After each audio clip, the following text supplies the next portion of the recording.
Train के किरायों में 3% इजाफा कर दिया गया है। तमाम ट्रेन की तमाम क्लास के किरायों में ये इजाफा किया गया है। रेलवे हेडक्वार्टर्स ने किरायों में इजाफे का नोटिफिकेशन जारी कर दिया है। फैसले का इतलाक 20 जून से होगा। फ्री ट्रेन के किरायों में 4% इजाफा किया गया है। आजाखिल ड्राई पोर्ट पर किरायों में 10% इजाफा किया गया। फ्री किरायों में इजाफे का इतलाक 23 जून से होगा। आपको अपडेट कर रहे हैं। ट्रेन के किरायों में 30% इजाफा कर दिया गया है। तमाम ट्रेनों की तमाम क्लास के किरायों में इजाफा किया गया है। रेलवे हेडक्वार्टर ने किरायों में इजाफे का नोटिफिकेशन जारी कर दिया। फैसले का इतलाक 20 जून से होगा। अब यहाँ पर बात करेंगे नॉन रजिस्टर्ड टोकन टैक्स नादहिंदा गाड़ियों के खिलाफ क्रैकडाउन शुरू। डीजी एक्साइज का मोटर टैक्सीज कीमत में टारगेट से 5 अरब इजाफी वसूल करने का हदफ मुकर्रर किया गया है। लाहौर मोटर ब्रांच की 1 अरब 58 करोड़ इजाफी इकट्ठी करने के लिए शहर में नाकाबंदी की जा रही है। इस हवाले से अपडेट कर रहे हैं अली साही हमारे साथ हैं। जी अली साही, आगाह कीजिएगा। जी बिल्कुल, माली साल के इख्तितामी 12 रोज़ हैं। इस पर डीजी एक्साइज की जानब से लाहौर समेत पंजाब भर की मोटर ब्रांचेस को अजाफी 5 अरब करने टारगेट हासिल करने का एक हदफ दिया है। इसी हवाले से हम बात करेंगे डायरेक्टर रीजन सी शाहिद गिलानी से। सर बताइएगा, आज लाहौर में अजाफी नाकाबंदी की गई है, आखिरी 12 रोज़ हैं, क्या स्ट्रेटजी अपनाई जाएगी टोकन टैक्स नादहिंदगान के खिलाफ कार्रवाइयों के हवाले से, नॉन रजिस्टर्ड और ओपन लेटर पर चलने वाली गाड़ियों के हवाले से? इस तरह से है कि जी हमारा जो टारगेट था फाइनेंशियल ईयर का वो तो अल्हम्दुलिल्लाह हमने क्लियर कर लिया था, वो अचीव हो चुका है। वो 13 अरब रुपए का था। एडिशनली हमने 2 से 2.5 अरब मज़ीद भी कर लिया था। गवर्नमेंट की साइड से हमें मज़ीद जो जून के अंदर जो टारगेट मिला है वो तकरीबन कोई 1 अरब 58 करोड़ का है। वो इंशाल्लाह ताला हम अचीव करेंगे, जिसके लिए हमने टीम तश्कील दे दी है। काफ़ी सारी हमारी टीम है लाहौर के अंदर। वो कोई पहले 8 टीमें थी, अब 10 कर दी हैं हमने, जो 8 से 5 बजे तक नाकाबंदी करेंगी।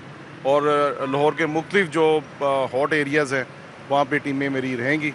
और ये चेकिंग एक मखसूस जगह पे नहीं होगी, पूरे लाहौर के अंदर होगी। तो शहरियों से मेरी इल्तमास है कि वो काइंडली अपना टैक्स बर वक्त अदा करें और इस हैसल से बचें। लाहौर में अजाफी 1 अरब 60 करोड़ के करीब की रकम जो है वो अगले 12 रोज़ में इकट्ठी की जानी है। तो इसके लिए तमाम डिफ़ाल्टर्स के खिलाफ सख्त एक्शन किया जा रहा है, जिसमें अजाफी टीमें भी तश्कील दे दी गई हैं और नाकाबंदी सुबह 8 से शाम 5 बजे तक जारी रहेगी। जी ठीक है अली साही, बहुत शुक्रिया आपका। अब यहाँ पर आपको बताएं, डीजी फूड अथॉरिटी का फूड सेफ्टी ऑफिसर्स पर मुश्तमिल तफ्तीशी टीम में तश्कील देने पर बेबसी का इजहार किया गया है। हाई कोर्ट का DG food authority Asim Javed के अदालत में दिए गए बयान पर इजहार नाराजगी किया गया। अब आपको यहाँ पर बताएंगे, captain retired Waqas Rashid DG मादनियात तैनात कर दिए गए हैं। कैप्टन रिटायर्ड वकास रशीद इससे कबल एडिशनल सेक्रेटरी महकमा ज़राअत थे। आपको बताएं कि कैप्टन रिटायर्ड वकास रशीद हैं, जिनको डीजी मादनियात तैनात किया गया है। कैप्टन रिटायर्ड वकास रशीद इससे कबल एडिशनल सेक्रेटरी महकमा ज़राअत तैनात थे। एडिशनल ब्यूरोक्रेसी कैसे खोकर इस हवाले से अपडेट करेंगे। जी कैसे खोकर? जी बिल्कुल, हुकूमत पंजाब ने वकास रशीद जो ग्रेड 19 के PAS अफसर हैं उन्हें फौरी तौर पर डीजी मादनियात तैनात करने का नोटिफिकेशन जारी किया है। वकास रशीद जो है इससे कबल एडिशनल सेक्रेटरी महकमा ज़राअत तैनात थे, उनको वहाँ से ट्रांसफर किया गया है महकमा ज़राअत से और उनको डीजी मादनियात तैनात किया गया है। ये नोटिफिकेशन हुकूमत पंजाब ने जारी कर दिया है। और वकास रशीद जो ग्रेड 19 के PAS अफसर है उनको फिलफौर नई तैनाती के मुताबिक चार्ज लेने का पंजाब हुकूमत ने हुक्मनामा जारी किया है। जी ठीक है कैसेट खोकर, बहुत शुक्रिया आपका। डीजी फूड अथॉरिटी का फूड सेफ्टी ऑफिसर पर मुश्तमिल तफ्तीशी टीमें तश्कील देने पर बेबसी का इजहार। हाई कोर्ट का DG food authority Asim Javed की अदालत में दिए गए बयान पर इजहार नाराजगी। मलिक अशरफ इस हवाले से अपडेट करेंगे। जी मलिक अशरफ। जी, लाहौर हाई कोर्ट में DG Punjab food authority Asim Javed ने सेफ्टी ऑफिसर्स पर मुश्तमिल तफ्तीशी टीमें तश्कील देने पर बेबसी का इजहार किया है, जिस पर लाहौर हाई कोर्ट के जस्टिस अलीजा बाजवा ने इजहार नाराज़गी करते हुए आइंदा समात पे सेक्रेटरी फूड को तलब कर लिया है। अदालत ने आइंदा समात पे एडवोकेट जनरल पंजाब को भी पेश होने का हुक्म दिया है। जस्टिस अलीजा बाजवा ने रिमार्क्स ये हैं कि इस कानून को बने 14 साल हो गए, अभी तक तफ्तीशी टीमें क्यों तश्कील नहीं दी गई। वज़ीर आला से भी पूछते हैं कि जिस शोबे का या जिस डिपार्टमेंट का सरबराह आकर अदालत में ये बयान दे कि वो इस कानून पर अमल दरामद नहीं करवा सकता, तो उस डिपार्टमेंट का क्या हाल होगा। जस्टिस अलीजा बाजवा की अदालत में मुलज़म नजम की दरख्वास्त ज़मानत, नजम महमूद की दरख्वास्त ज़मानत पर समाअत हुई तो डीजी फूड अथॉरिटी جو ہیں وہ اسسٹنٹ ایڈوکیٹ جنرل پنجاب کے ہمراہ پیش ہوئے۔ عدالت نے ان سے استفسار کیا کہ آپ یہ بتائیں کہ سیکٹری فوڈ کی جانب سے کیا جواب آ گیا ہے، تو عدالت کو بتایا گیا کہ ان کی جانب سے جواب آ چکا ہے۔ تو عدالت نے بتایا کہ یہ بتائیں کہ ابھی تک جو انویسٹیگیشن ٹیمیں ہیں سیف سٹی اتھارٹی کی جانب سے وہ کیوں نہیں بنائی گئیں۔ تو جو ڈی جی فوڈ اتھارٹی ہیں انہوں نے کہا کہ یہ قانون جو ہے وہ یورپین طرز کے بنایا گیا تھا، لیکن نفری کی کمی ہونے کے باعث اس پر عمل درآمد نہیں ہو سکتا، جس پہ جسٹس علیزہ باجوہ نے ان سے اظہار ناراضگی کرتے ہوئے کہا کہ قانون موجود ہے تو اس پہ عمل درآمد کیوں نہیں ہو سکتا۔ تو ڈی جی فوڈ جو ڈپارٹمنٹ کا لا آفیسر ہیں انہوں نے کہا کہ نفری کی کمی ہے، کیپیسٹی کی کمی ہے، جس کی وجہ سے اگر یہ سیف سٹی میں یہ فوڈ سیفٹی آفیسر پر تفتیشی ٹیمیں تشکیل دی جائیں تو دوسرا کام متاثر ہوگا۔ عدالت میں جب اس کیس کی سماعت ہو رہی تھی تو ڈی جی فوڈ اتھارٹی پریشان نظر آئے اور عدالت کے کسی بھی سوال کا جواب نہیں دے پائے، اور عدالت نے کیس کی سماعت ملتوی کرتے ہوئے ایڈوکیٹ جنرل اور سیکرٹری خوراک کو آئندہ سماعت پہ پیش ہونے کا حکم دیا ہے۔ جی ٹھیک ہے، بہت شکریہ ملک اشرف۔ شہر کا موسم گرم اور خشک شہری چہروں کو ڈھانپ کر کام کاج کی جانب رواں دواں ہے۔ بارش کا کوئی امکان موجود نہیں، محکمہ موسمیات کی جانب سے یہ بتایا گیا ہے۔ آج کیسا موسم ہے، آنے والے دنوں میں کیسا رہے گا، کومل اسلم سے اپڈیٹ لیں گے۔ جی کومل۔ بالکل، لاہور شہر کے موسم کی بات کی جائے تو اس وقت سورج آگ برسا رہا ہے، زمین جو ہے وہ اس وقت تندور بن چکی ہے۔ محکمہ موسمیات کی جانب سے لاہوریوں کو خبردار کیا جا رہا ہے کہ لاہور شہر میں گرمی شدت اختیار کر رہی ہے، ٹیمپریچر میں اضافہ ریکارڈ کیا جا رہا ہے۔ اس وقت درجہ حرارت 38 ڈگری سینٹی گریڈ تک جا پہنچا ہے۔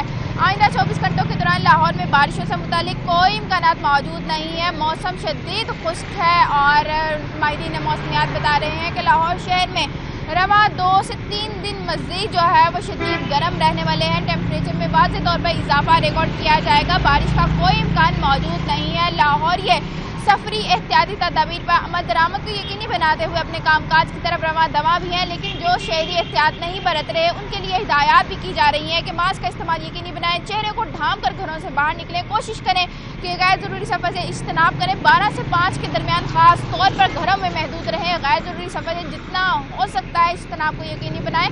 اور آئندہ 24 گھنٹوں کے دوران ٹیمپریچر زیادہ سے زیادہ جو ہے وہ 38 تک ہی ریکارڈ کیے جانے کے وجہ سے امکانات ہیں، جو کہ اس وقت اپنے پیک لیول پر ہے۔ ہوا میں نمی کے تناسب کی بات کی جائے تو ہوا میں نمی کا تناسب 53% ہے، ہوا کی رفتار تقریباً 2 کلومیٹر فی گھنٹہ کے حساب سے ریکارڈ کی جا رہی ہے۔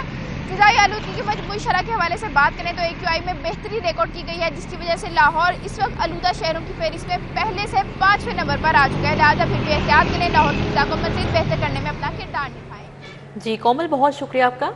مغل پورہ علامہ اقبال روڈ سے متصل گلیوں میں بجلی کے لٹکتے تار، بے ہنگم تاریں رہائشیوں کے لیے وبال جان بن گئی۔ کیا صورتحال ہے یہاں پر، فاطمہ خان بتائیں گی۔ جی فاطمہ۔ جی بالکل، مغل پورہ علامہ اقبال روڈ سے متصل گلیوں میں بچھے تاروں کے جال نے انتظامی غفلت کا پول کھول کر رکھ دیا۔ بے ہنگم تاریں جو ہیں وہ زمینی سطح کے انتہائی قریب آ چکی ہیں، جس کی وجہ سے حادثات ہونے کی بھی خدشے بڑھ گئے ہیں اور علاقہ مکین بھی خاصے تنگ ہے۔ ان سے جان لیتے کہ کیا مزید مشکلات درپیش ہیں۔ اچھا مجھے بتائیے کہ تاریں کے جال اس طرح کب سے بکھرے ہوئے ہیں اور کیا کیا مشکلات درپیش ہیں؟ ٹرک وغیرہ یا کوئی بھی چیز گزرتی ہے تو اس کے لیے کافی ان کو پرابلم کریٹ کرنی پڑتی ہے، جانور بے زبان پھٹ جاتے ہیں، جب کوئی تار ننگی یا کسی کے ساتھ بھی اٹیچمنٹ ہوتے ہیں تو وہ ظاہر بات ہے بے جان جانور ہے تو وہ پھر چیز کرنے کے لیے گزرتی ہے نا تو تقریباً 3-4 گھنٹے لائٹ نہیں آتی، اس وجہ سے کئی کپڑے دھو کے اوپر ہی ڈال دیتے ہیں، ایسے بھی ہمارے ادھر لوگ بھی ہیں۔ یہ کہنا تھا جلد از جلد تاروں کی درستگی کی جائے تاکہ جان لیوا مرکز جو علاقہ بنا ہوا ہے یہ آسان ہو سکے۔ جی ٹھیک ہے فاطمہ، بہت شکریہ آپ کا۔ 12,500 اسکول ٹیچر انٹرنز کا 2 ماہ کا کانٹریکٹ ختم، اساتذہ کو بغیر تنخواہ ادا کیے نوکریوں سے فارغ کر دیا گیا۔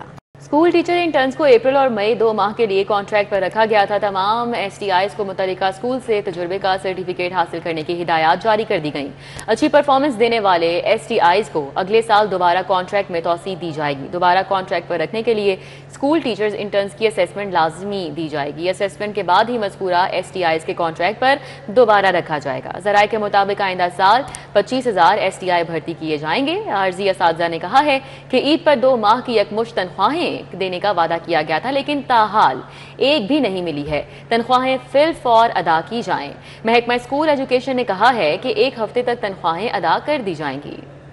लेस्को ने रिकवरी अहदाफ के हुसूल के लिए बिजली के बिलों की अकसात पर ताहुक्म सानी पाबंदी आयद कर दी है। कंपनी ने माह जून में करंट बिल्स और बकायाजात की रकूम मुकर्ररा तारीख तक जमा न होने पर बिजली काटने का हुक्म दे दिया है। ज़राए ने बताया कि लाहौर इलेक्ट्रिक सप्लाई कंपनी ने करंट बिल और बकायाजात की सूरत में कनेक्शन मुनक़ते करने का हुक्म दे दिया है और सार्फिन से मौजूदा माह का बिल हर सूरत जमा करवाने की हिदायत भी जारी की गई हैं। दूसरी जानिब बिजली के बिलों में बकायाजात की मद में मौजूद रकूम की वसूली का भी हुक्म दे दिया है। कबल अज़ीं लेस्को ने बकायाजात की इकसात करने की सहूलत दे रखी थी, ताहम जून में हर किस्म की इकसात की सहूलत खत्म करके रिकवरी करने की हिदायत भी की गई है। बिलों की मुकर्ररा तारीख में नेपरा कवानीन के मुताबिक तोसी दी जाएगी, लेकिन तोसी के बाद मुकर्ररा तारीख तक अदम अदायगी की सूरत में बिजली मुनक़ता कर दी जाएगी। रिकवरी मुहिम का इतलाक घरेलू, कमर्शल और सनती सार्फिन के बिलों पर होगा।